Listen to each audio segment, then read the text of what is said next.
Assalamualaikum warahmatullahi wabarakatuh.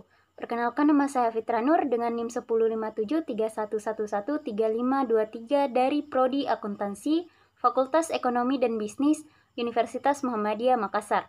Di sini saya akan membahas materi investasi jangka panjang dalam rangka memenuhi final pengantar akuntansi kedua oleh dosen pembimbing Ibu Ainun Ariza, SPD MSI. Untuk itu, mari simak video berikut ini.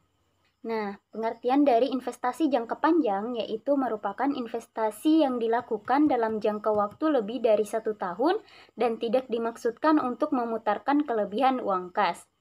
Tujuan investasi jangka panjang yaitu untuk melindungi, mempermudah, dan mempertahankan bisnis atau hubungan perdagangan atau investasi dagang. Investasi semacam ini akan tetap dipertahankan selama hubungan usaha masih saling menguntungkan.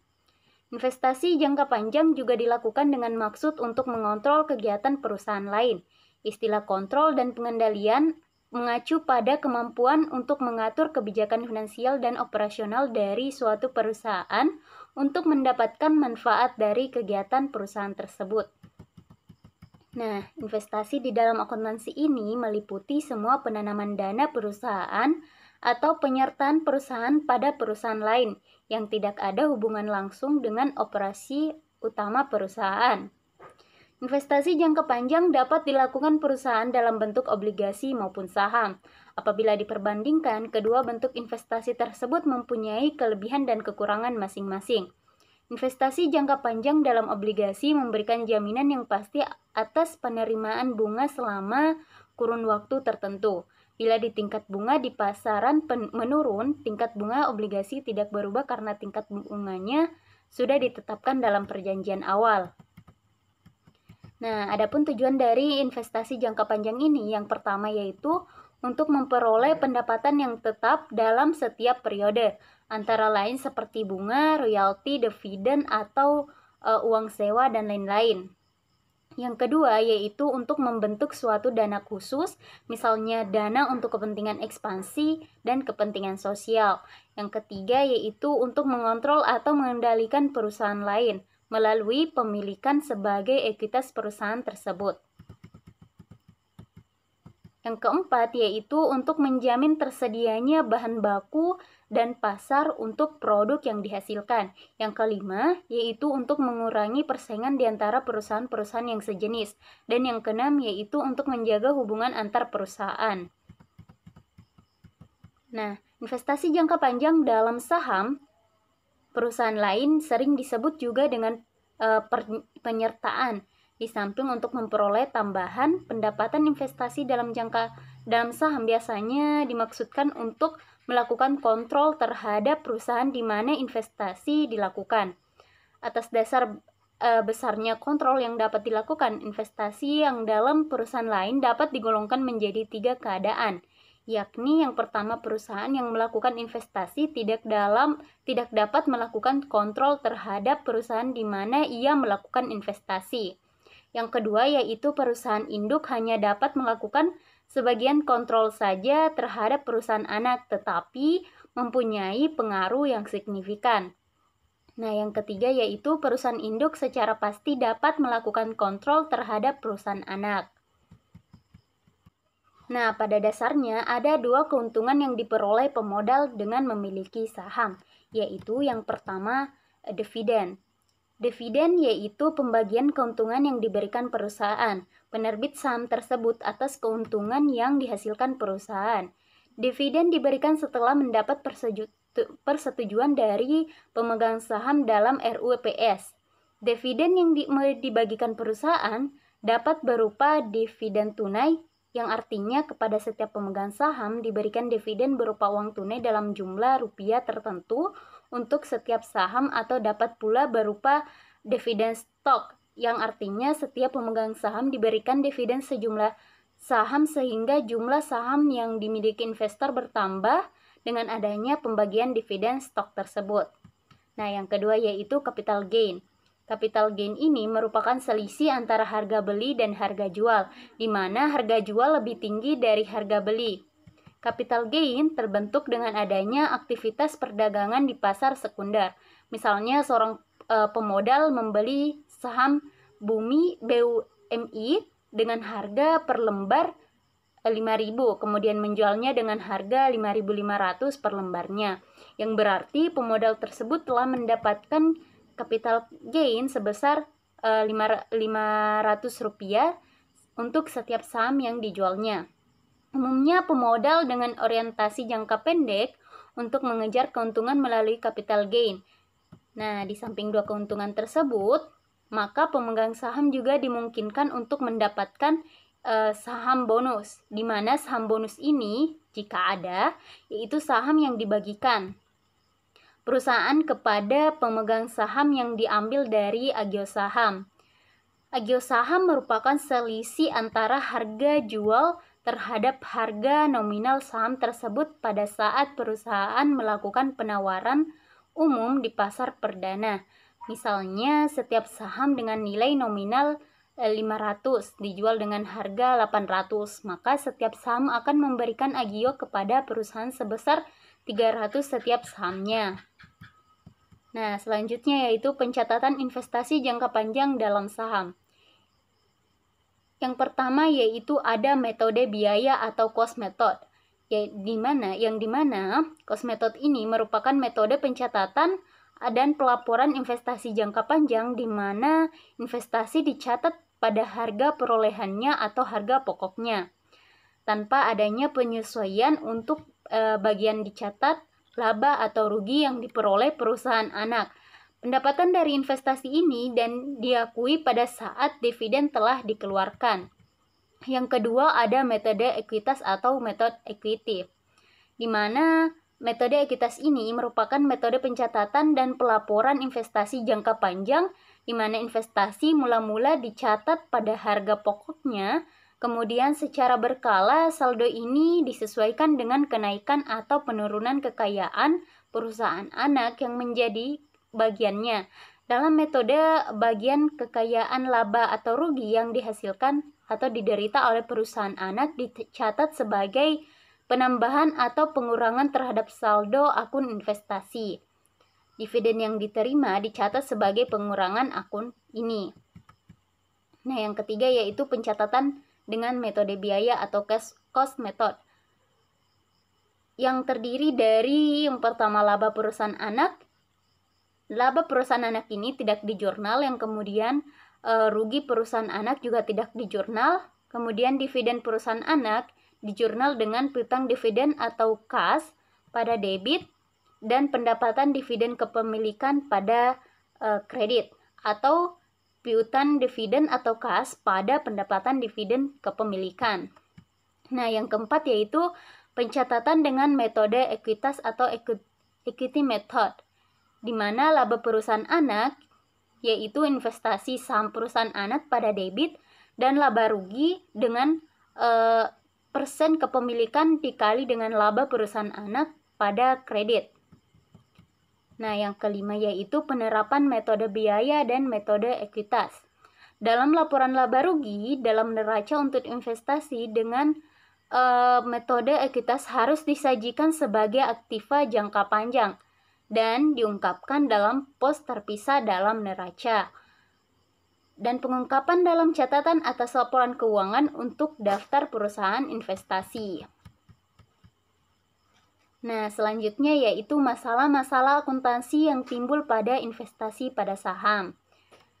Risiko yang mungkin dihadapi para pemilik saham sebelum kebangkrutan yaitu perdagangan kontrak derivatif, di mana ketika masalah menghampiri suatu perusahaan yang mengakibatkan perusahaan tersebut kehilangan kredibilitasnya terhadap konsumennya, aktivitas perdagangan derivatifnya langsung hancur dalam semalam. Nah, derivatif ini merupakan suatu instrumen keuangan atau kontrak-kontrak lain yang diturunkan nilainya dari pergerakan harga, tingkat suatu bunga, atau nilai tukar valuta asing yang berhubungan dengan aset yang mendasarinya.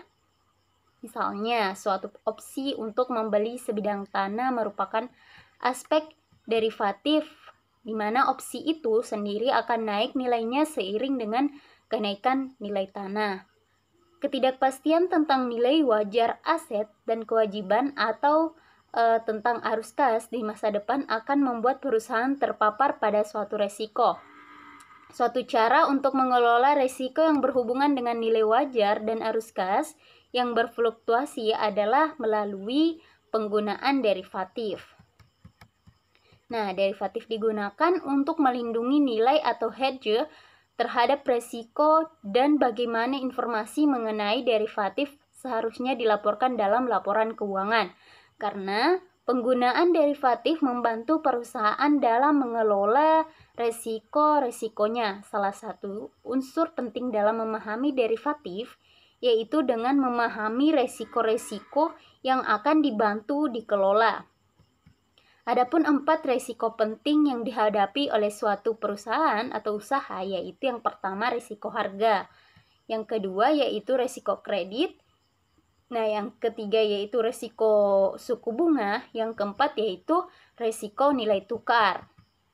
Adapun jenis-jenis dari derivatif, diantaranya ada swap, di mana swap ini merupakan suatu kontrak antara dua pihak yang sepakat untuk menukar pembayaran di masa mendatang berdasarkan pergerakan harga atau level atau rate yang disepakati bersama.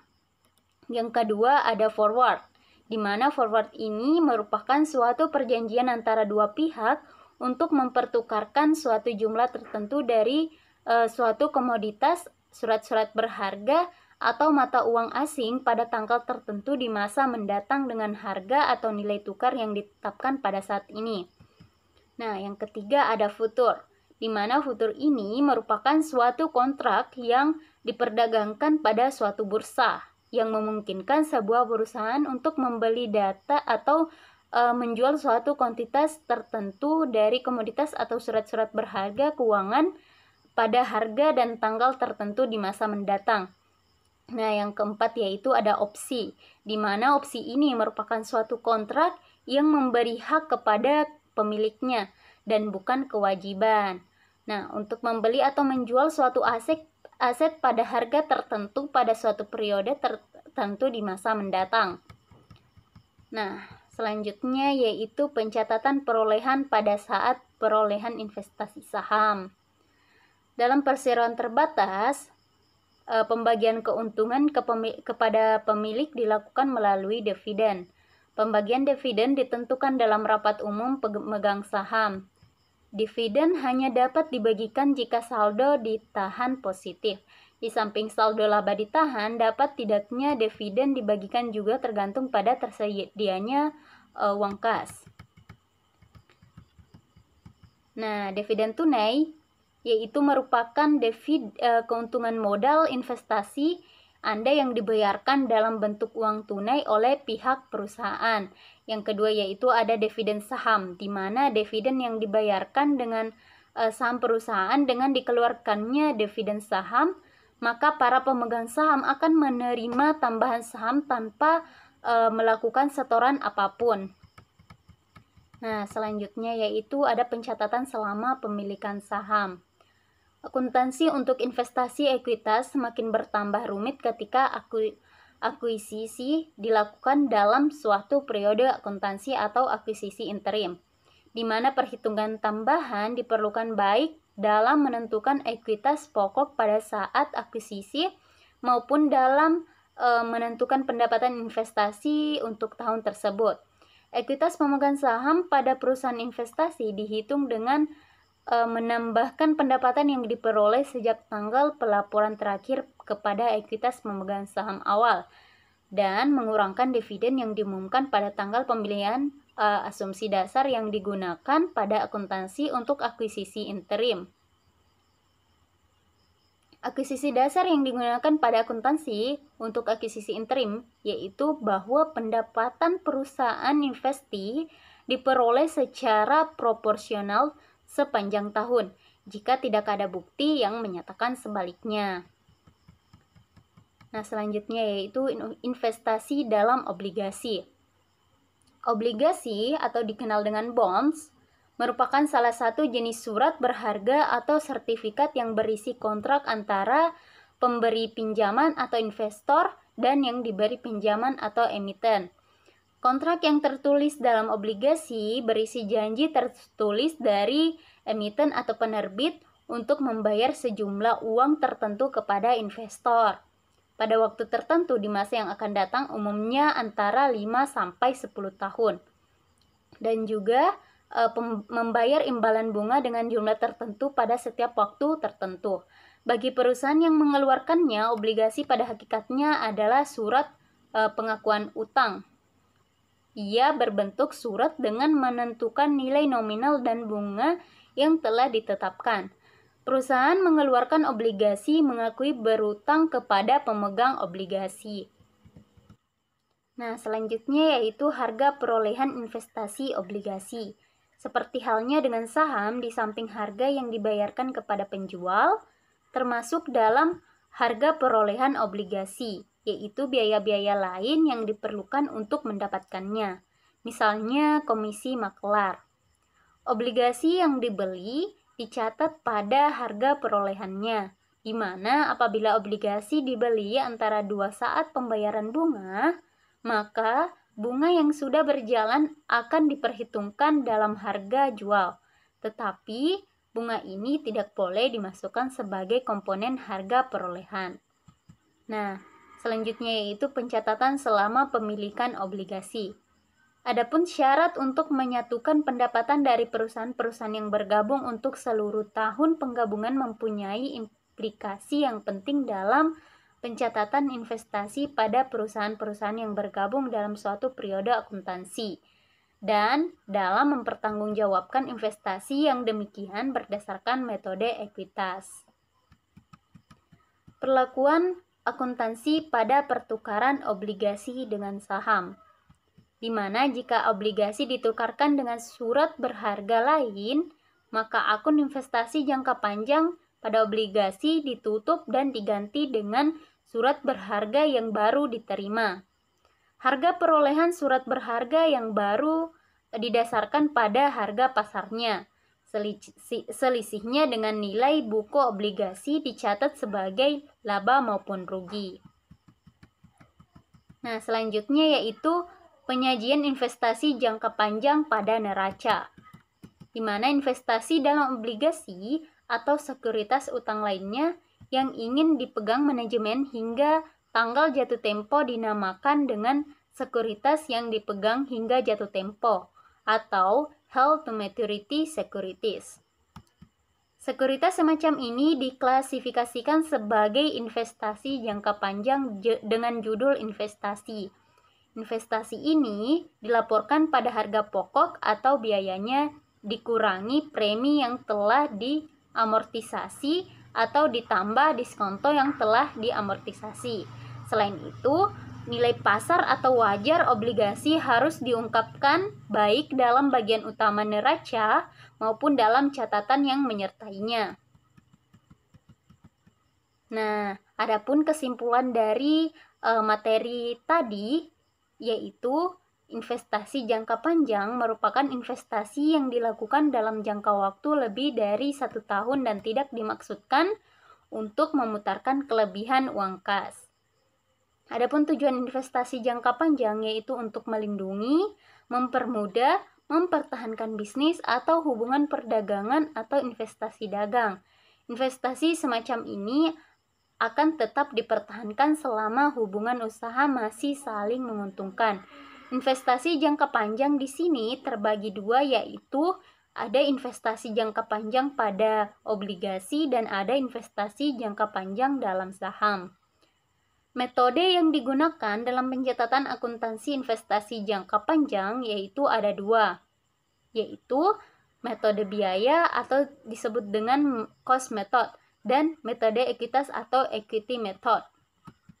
Di mana metode biaya atau cost method ini merupakan metode pencatatan dan pelaporan investasi jangka panjang di mana investasi dicatat pada harga perolehannya atau harga pokoknya, tanpa adanya penyesuaian untuk bagian dicatat laba atau rugi yang diperoleh perusahaan anak.